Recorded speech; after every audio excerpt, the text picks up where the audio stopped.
Како што најавивме во 17 часот со нови гости и нова тема.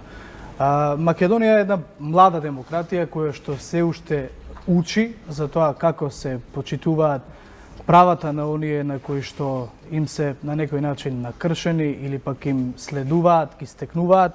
На таа тема овде ќе разговараме, бидејќи е дама со портпаролката на јавното сообраќајно предпријатие Деспина Трајковска-Димова. Добре дојде. Добре дојде. Господинот Зоран Велески, добре дојдовте и вие. Неговиот син Александар Велески и еден необичен гостин, а тоа е кучето Бен, кое што морам да кажам дека пред да влеземе овде во студиото се запрепастив, односно бев изненаден на начинот на кој што функционира Бен. Бен ни вети дека ќе биде мирен во наредниот пола час додека сме овде во студиото. Но зошто сме овде? Неодамна, господине Зоран, вие и вашиот син имавте една прилично непријатна ситуација, случка, и затоа и потенцирав дека Македонија допрва учи, но добро е кога едно јавно предпријатие ќе излезе во пресрет и ќе се одзва на тоа. Еве, можете вие подетално да ни кажете за што се работи. Овака, прво, добар ден. Ви благодарам што не поканивте во вашата емисија Отворено. И сакам да се произнесам по многу за некои работи. Ова малце немила случка беше не за мене, него лично за Александар беше таа немила случка што сакавме да појдеме горе на водно да го поседи крстот. Значи друг начин не можевме, бевме со возило до горе. Рампата не ни беше дозволено да поминеме нагоре заради што е заштитена зона. Ај сакавме да поминеме на жичарата. Тргнавме кон жичарата, ни рекоа луѓето што се таму вработени, ни рекоа немаме дозвола, немаме ништо што може некако да ве пуштиме да одите горе на водно. Ни рекоа мора да го ставите во корпа. Прво, ова куче не е такво, ова е куче водич или куче придружник кој што ги придружува лицата со посебни потреби, и да му ставите корпа или да го ставите во корпа, тоа е смрт за него. И малце ни беше поинаку би реагирало, не? Сигурно поинаку ќе реагира, зашто не е навикнати, не се тие кучиња што можат да истрпат, да бидат врзани. Немил настан ни беше тоа што не пуштија да одиме на водно со гондолата со жичарата, па малце изреагиравме. Еве сега вие од ваша страна реагирате. Фала што и господјата Деспина е тука од јавното предпријатие на градски сообраќај, што сакам да дадам еден апел, не само јавното градски сообраќај, него и сите останати други, да речеме, кај што он сега може способен да отиде во продавница или во маркет или негде на друго место или во ресторан да седне. Не го пуштаат. Ќе разговараме за ситуациите со кои што Александар се справува, но пред Деспина да ни објасни сега новитетот кој што го вметнуваат како јас по Александар би сакал да го прашам, неразделни другари сте со Бен? Да. Цело време со тебе претпоставува. Да? И ти помага многу. Да. Деспина, новитетот е дека, еве, по еден ваков пример, сега жичарата сигурно ќе биде отворена, меѓутоа и автобусите на ЈСП. Така, за жал, кратко време по непријатната ситуација со која што се соочиле, бевме информирани. Да бидам искрена, до сега не сме се соочиле со таква ситуација и вработените не знаеле како да реагираат.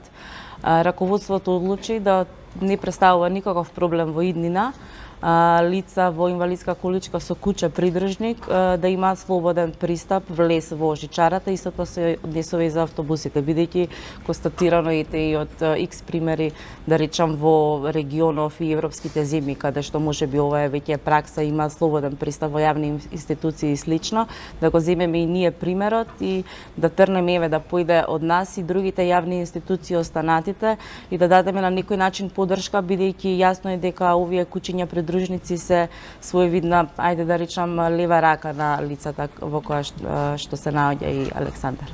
Да, веројатно луѓето не прават доволно дистинкција дека се работи за сервисно куче, притоа како што можам да видам кај Бен тоа е обележано. Да. Се работи за сервисно куче. Со какви ситуации се имате со многу необични ситуации се среќаваме. Нормално луѓето мислат дека они стварно големо е куќето. Да, така е големо. Али не е толку опасно, кога луѓе не знам што е работата. Јас доаѓам до се среќам со луѓе, ќе леле се плашат. Викам, извинувам, зошто се плашат? Дали од луѓе се плашите? Ова куќе ништо не може да ви направи. Не е агресивно, не е нападно. Ова е луѓе баш како го носи појасот сервис док. Така, а тоа е специфика на специфично трениран, така? Он е директно дресиран за лица со посебни потреби. И не може он да нападне. Единствено може да нападне ако него го нападнат на Александар или ако му даде команда на Александар да го заштити. Иначе нема шанси. Еве гледате во студијава, тука е легнат, нормално седи мирен, кај што ни ве напаѓа вас. Да, воопшто не се ни забележа еве половина час. Како да не да имате куче придружник во студијаво.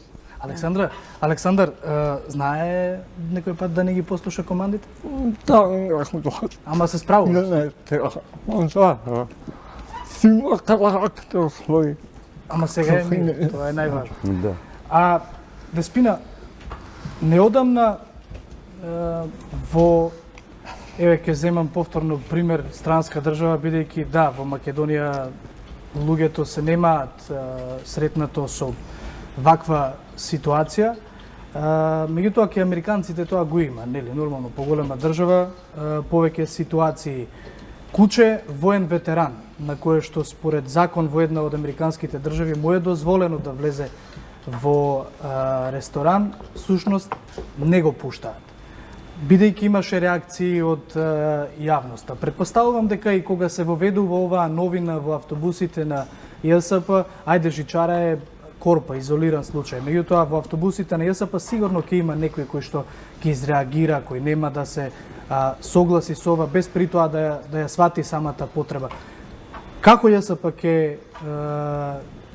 ќе може на некој начин да се заштити од оваа своја одлука, иако воопшто не треба да се заштитува, да ја оправдува? Па, верувам дека единствен начин е само подигање на јавната свест и помош преку медиумите. Токму затоа сме и тука гости, нели? Ситуации, реакции секакви и господата наишле, верувам и при само прошетка на улица, бидејќи вака навидом изгледа агресивно кучето, бидејќи е големо, што апсолутно не е така.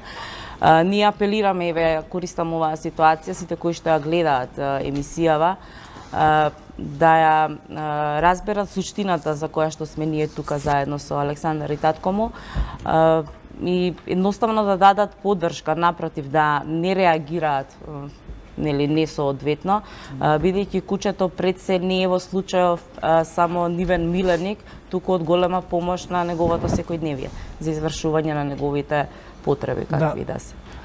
Во сите автобуси, во сите бројки ќе Така да, во сите автобуси на јавниот превоз и жичарат. Значи, слободен пристап, веќе е слободен пристап, дозволен влез на лица со инвалидитет кои што се, да речем, во нивна се движат со помош, олеснителна околност, им се кучињата придружници. Јас би само едно би дополнил.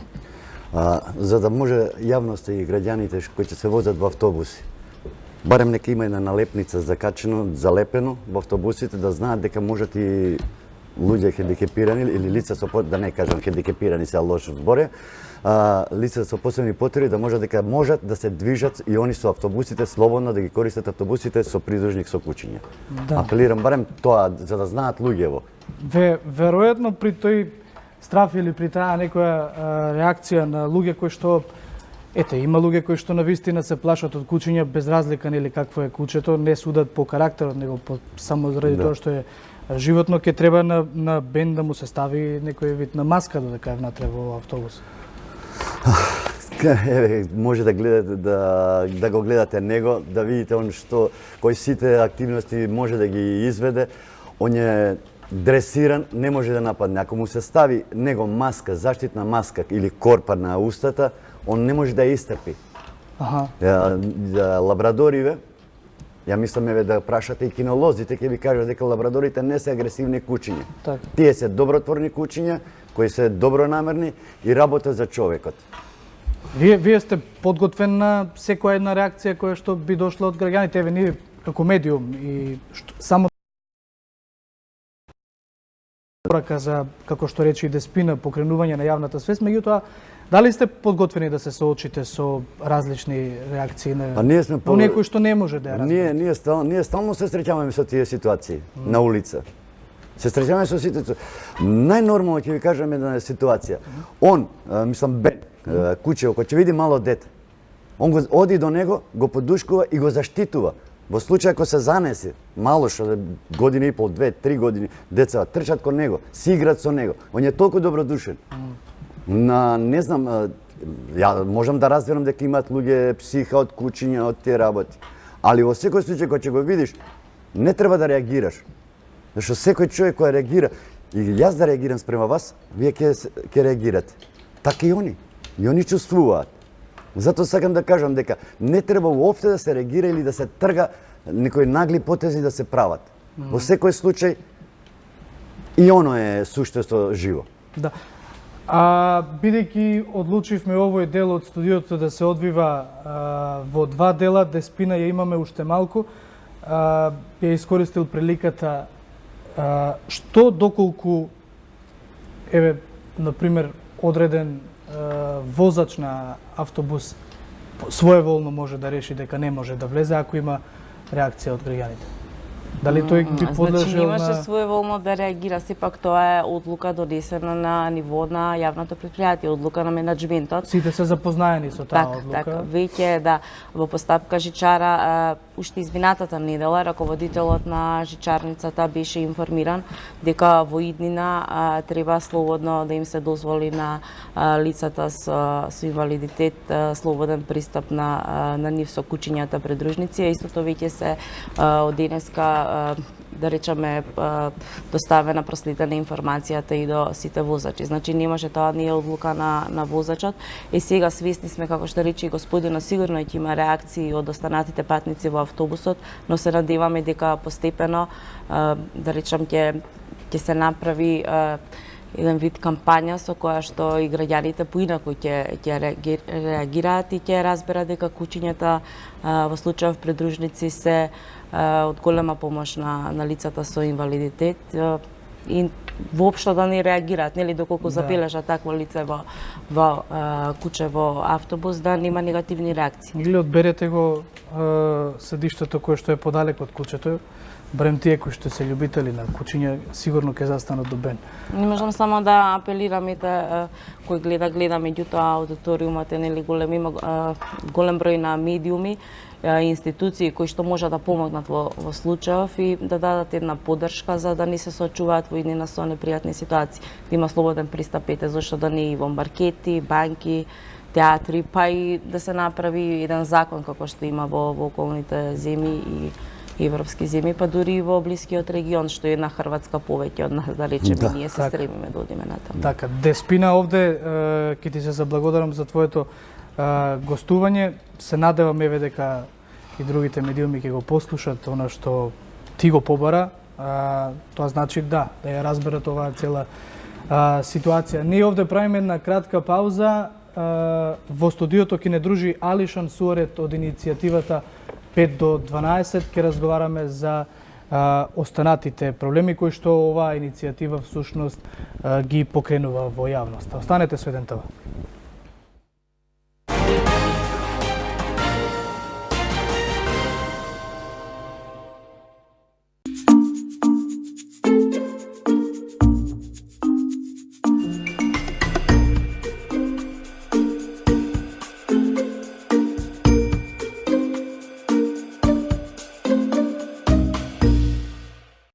Финалната битка за трофејот од најмасовното клубско фудбалско надпреварување од земјава ексклузивно на Еден ТВ. На националната арена Тодор Броевски на 22 мај, по 10 години пауза, Македонија Ѓорче Петров по трет пат ќе се бори за титулата против минатогодишниот полуфиналист Академија Пандев. Отворено студио, анализа и прогноза за соочувањето на скопскиот и на струмичкиот праволигаш со познати фудбалски имиња.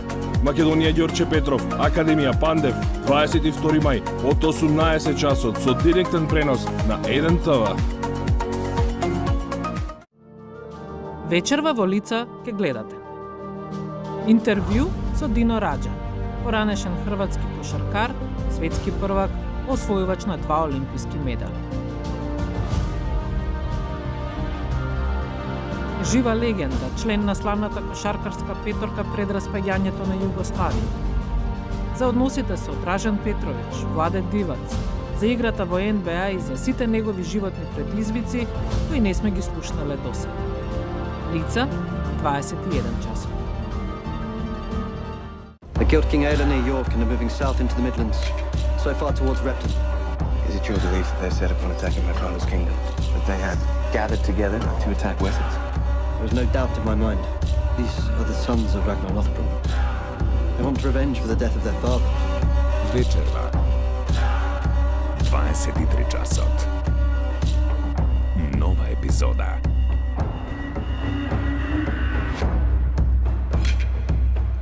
Од епската приказна.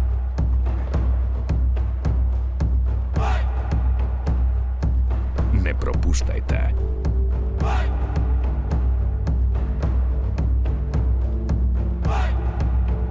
Викинзи.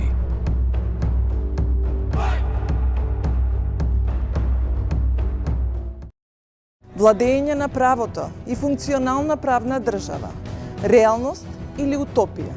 Ќе успее ли државата да направи сериозни реформи во правосудството или пак ќе продолжи со селективна правда и неказненост? Гледајте Правда и неправда секој вторник во 21 часот. Со мене Гордана Дувњак.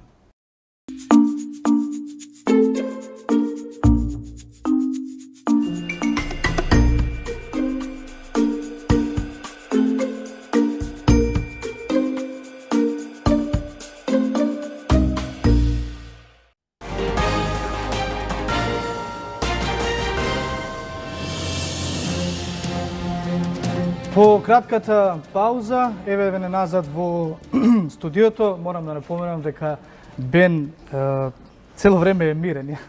Јас сум воодушевен од ова куче, меѓутоа да го представиме нашиот следен гостин Алишан Суарет, кој што е исто така овде во студиото од иницијативата 5 до 12. Добро дојдовте. Благодарам на поканата и добро да најдовте.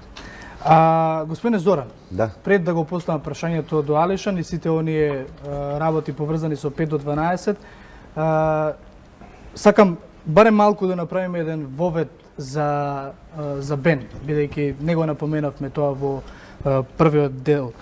Колку време се Бен и Александар заедно? Бен и Александар се заедно 5,5 години. 5,5 години. Како дојдовте во контакт со токму со овој лабрадор? Па Александар излезе желба за да има куче. И баравме... Значи идејата воопшто не беше прво да биде сервисно куче? Не беше иницијативата за сервисно куче да биде, него баравме куче да има за да го дружи.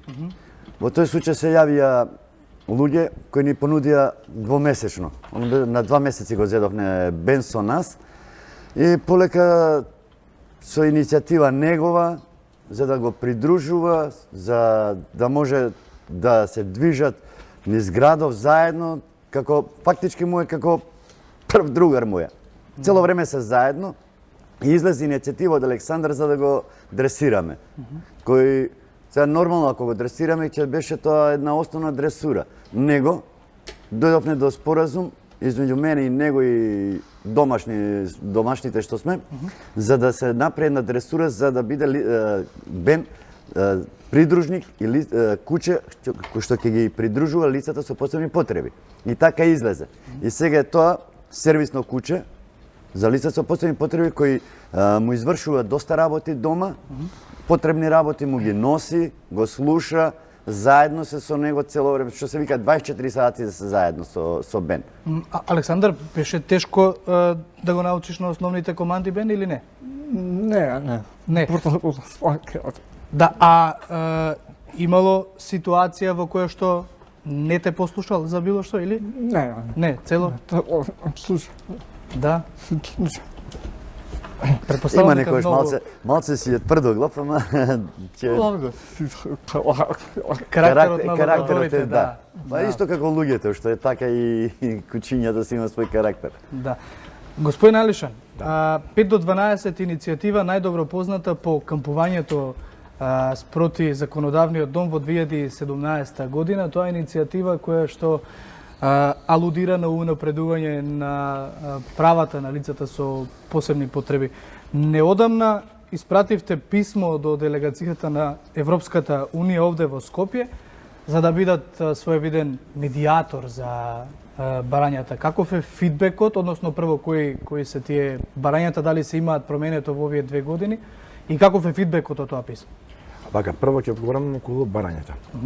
Барањата, да бидеме најасно, се согласно Конвенцијата за правата на лицата со попречености, согласно Светската здравствена организација и согласно европските регулативи кои Република Македонија си има обврзано и имаат освоено ни едногласна декларација во Собранието на Република Македонија дека подеднакво ќе се почитува и ќе се применат дадените насоки во истата конвенција. Прво, како што кажа, не измислуваме топла вода, туку применуваме мерки кои што веќе се препишани во конвенциите. Собративме до Европската Унија со цел, бидејќи сепак тие се тие кои ги финансираат програмите и кои одобруваат буџети.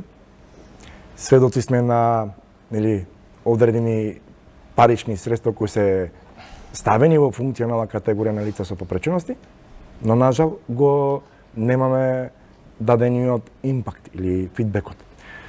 Еве ќе почнам едно од најбитното горчливо прашање од едно од тие барања беше околу центрите за лица со попречености.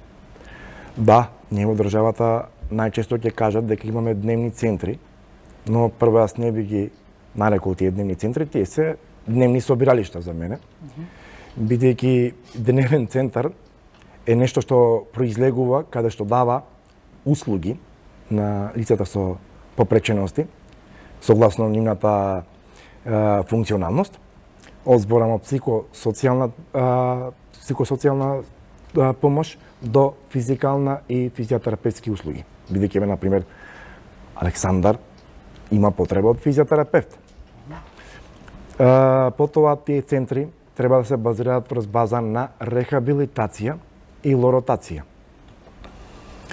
Рехабилитација се лица кои што можат, да речеме, да се искористи максимумот, а лоротација се тоа што се, да речеме, слепи лица, кои што искрено кажано тие не може да прогледат и преку тоа тие едноставно ги интегрираме да живеат со својата попреченост и да се соочуваат.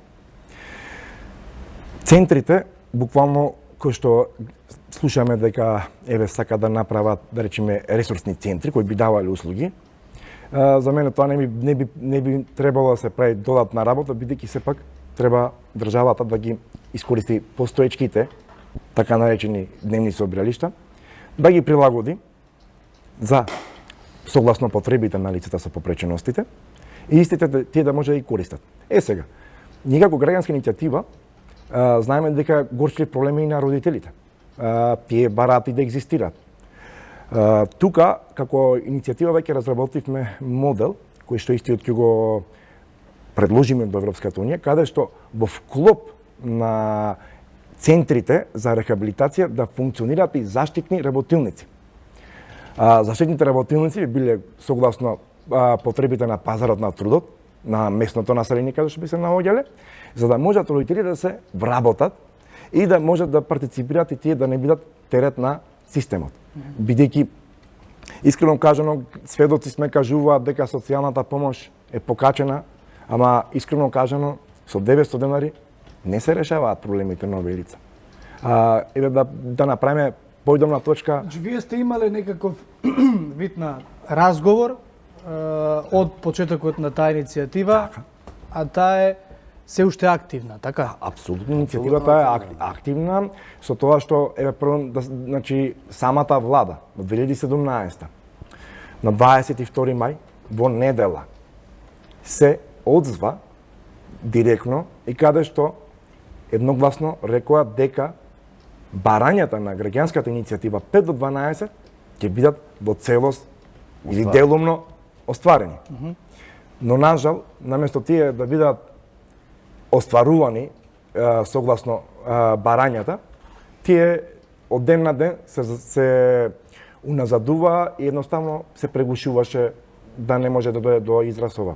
Но сепак, како иницијатива 5 до 12, можам да кажам сега сме горди, бидејќи работиме со многу добра постава, која што прво ги користиме сите меѓународни права и ги користиме нашето законодавство.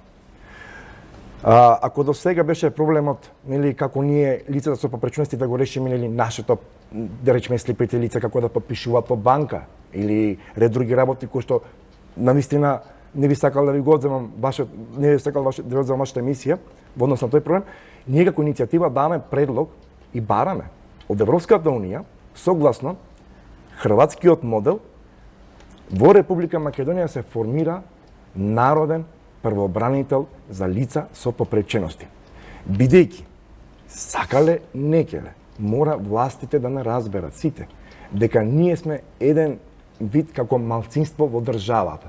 Зашто сепак сме 120.000 лица со попречености. Господине Зоран, од 2017 во овие 2 години, што е оно што се има променето и ако е стагнација, тогаш би го искористил времето, да, бидејќи немаме многу време, како родител да ни објасните со што се соочувате и што е оно што е најнеопходно да се направи инстантно сега веднаш? Па вака, најнеопходно е да малце извршната власт се замисли и да се запреше што постае нас за овие луѓе со лица посебни потреби.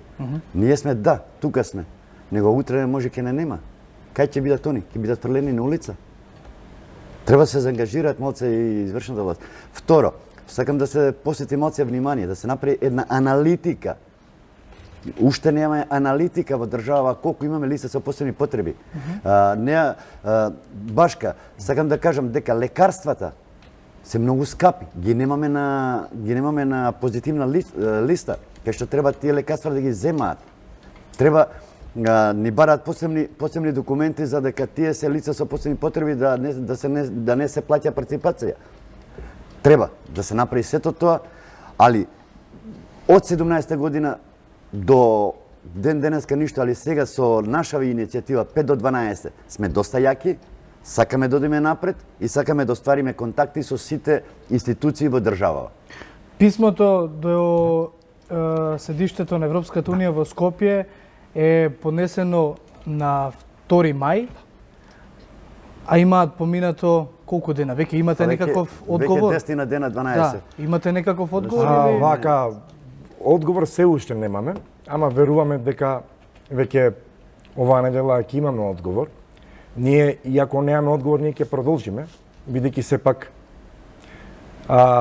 ние сме тука да бидеме гласноговорниците и да бидеме гласноборците за да се избориме за нашите права. Тоа под еден. Под два, ние кажавме една работа и ги предупредивме сите.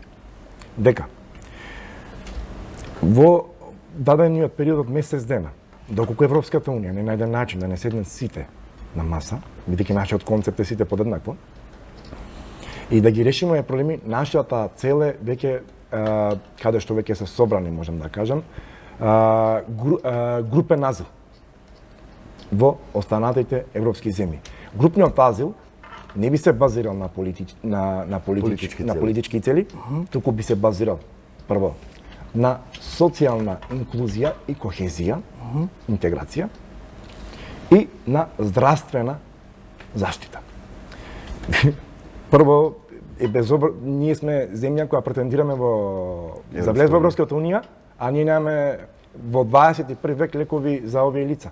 А да не зборувам кога ние треба да ги утврдиме на лице место каква дијагноза имаат лицата со попречености. Еве еден модел, например во Заводот за рехабилитација, во Симпо, работат со најстара опрема, технологија. Ние како иницијатива исто така бараме во моментот и бараме од Министерството за здравство, еве тука апел упатувам, да бидат едногласни да ни го подпишат решението, да можеме ние како граѓанска иницијатива, еве имаме веќе и донатор најдени, каде што велиме да едниот неврофидбек, кој што велиме да дама неврофидбек не оној од 5000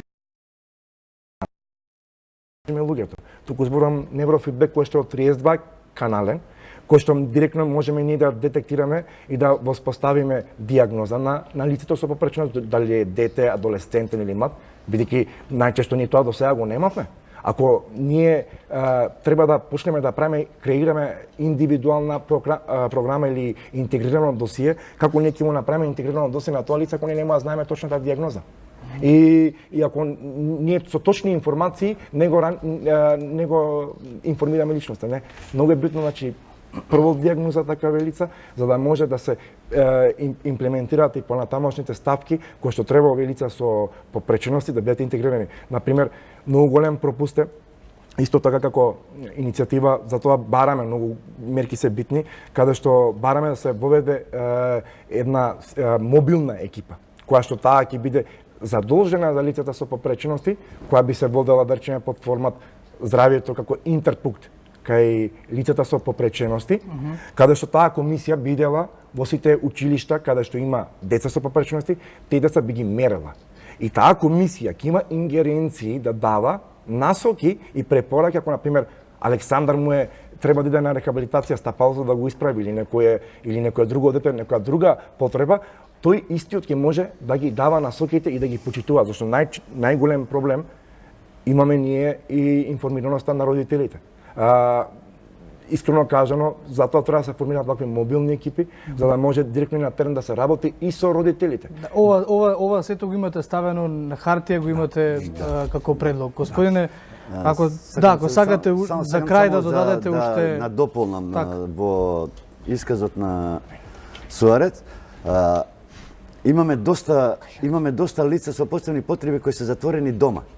Апелирам и до родителите, и до роднините, и до сите они останати да излезат, не да речем на улица, него да излезат да извршната власт и во државава, да се видат дека имаме луѓе, нека не се плаши никој.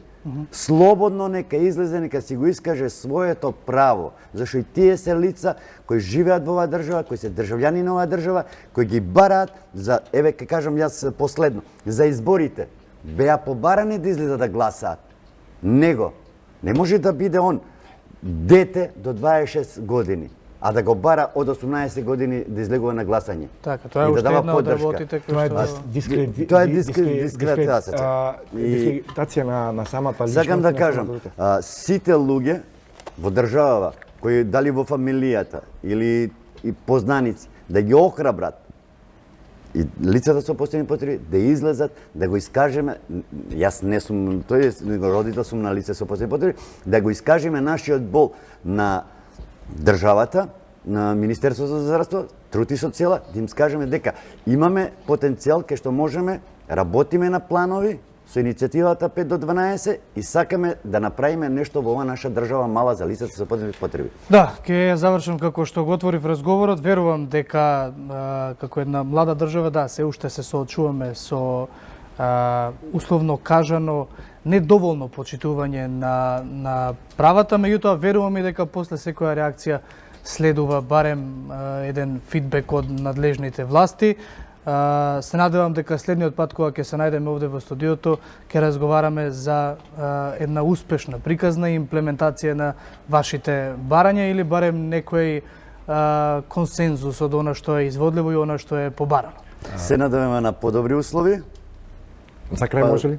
И дај Боже да се видиме со подобри работи од државата. Да, немаме Јас само ќе кажам, сите пречки се мали, ако луѓето се големи. Сонцето грее и никој не може да му забрани еднакво да не грее. Еве, со ова може да го завршиме студиото. Ви благодарам на сите што бевте гости овде во студиото. Се надевам дека отворивме некои теми кои што ќе треба нели да се разгледуваат. Вам почитувани, овде ќе ви се заблагодарам. Останете со 1TV, следува забавниот дел, а потоа се дружите со Сашо Ордановски. Со мене се гледате утре. Дојдоње.